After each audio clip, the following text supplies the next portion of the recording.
When people in Eindhoven talk about color, resilience, and community, Dwaalhaas almost always comes up. He's become kind of a local legend, right? Absolutely. And it's wild how his story isn't just about making art, it's about survival. Dwaalhaas, or Hans de Waal, really built his whole career out of overcoming some serious adversity. His art and his life are totally intertwined. I get the sense that for him, art isn't just a hobby or a job, it's a lifeline. The way he's described, with those vivid installations and sculptures all over Wonsel West, you can tell he's pouring something deeply personal into every piece.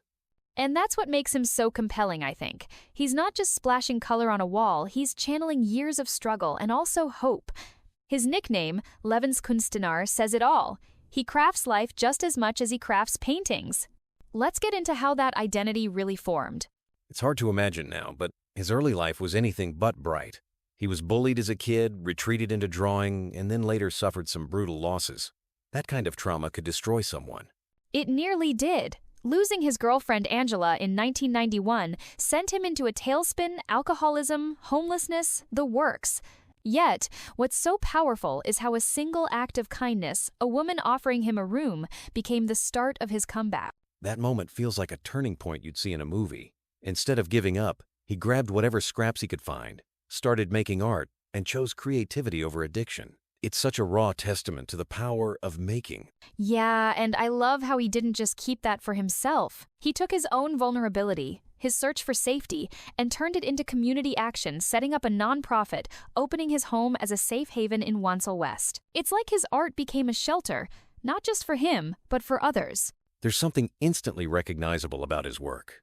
Those geometric shapes, the punchy primary colors, he's got this signature language. But what always surprises me is the optimism. Given his past, you'd expect something darker. Exactly.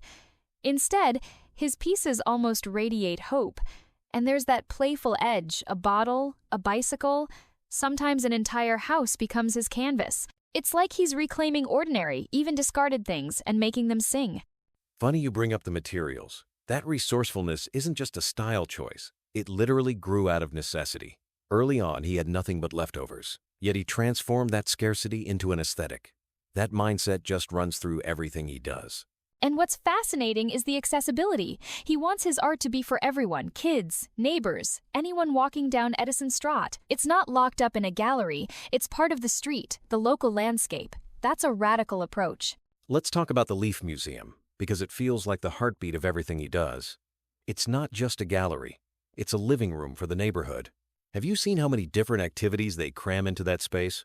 It's almost dizzying. Open studios, recycled art workshops, song sessions, even gardening. And it's all unscripted. People from every background, all ages, everyone's welcome, no judgment. It's got this ethos of nothing is forced, everything is possible. And the nonprofit element is crucial. No government subsidies, just grassroots support and donations like the PayPal link on his page. It's self-sustaining, and that independence keeps it flexible, which is rare. Totally. And he backs it up with real training, mental health first aid, peer support. It's not just about showing art, but building resilience, fostering healing. That's a model a lot of community projects could learn from. One thing I keep circling back to is how Dwaalhaas fits into the outsider art world. He's never had formal training, never wanted it, in fact. He was told it would dilute his style. That's pretty radical in itself. And yet, that's exactly what gives his art its punch. He's operating outside art world conventions, refusing subsidies, selling originals only rarely, and even then, prioritizing the right buyer over the highest offer. He compares himself to Van Gogh, suggesting maybe his impact won't be fully appreciated in his own time. There's something both humble and defiant in that stance. He's not chasing trends, he's creating a legacy that's rooted in authenticity. And the city recognizes that, even if informally. The title Stadskunstenaar, it's not an official gig, but it shows the grassroots power of his work. His murals, his presence, have literally helped reshape Wonsel West, both visually and socially. That's a kind of influence you can't buy.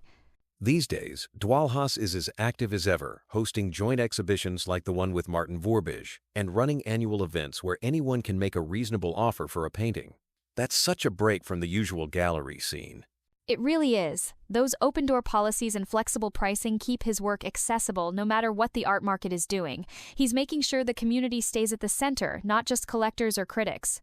And the regular hours at the Leaf Museum? The way he invites kids, adults, even random passers-by. It's not just about showing the art, but living it, day in and day out.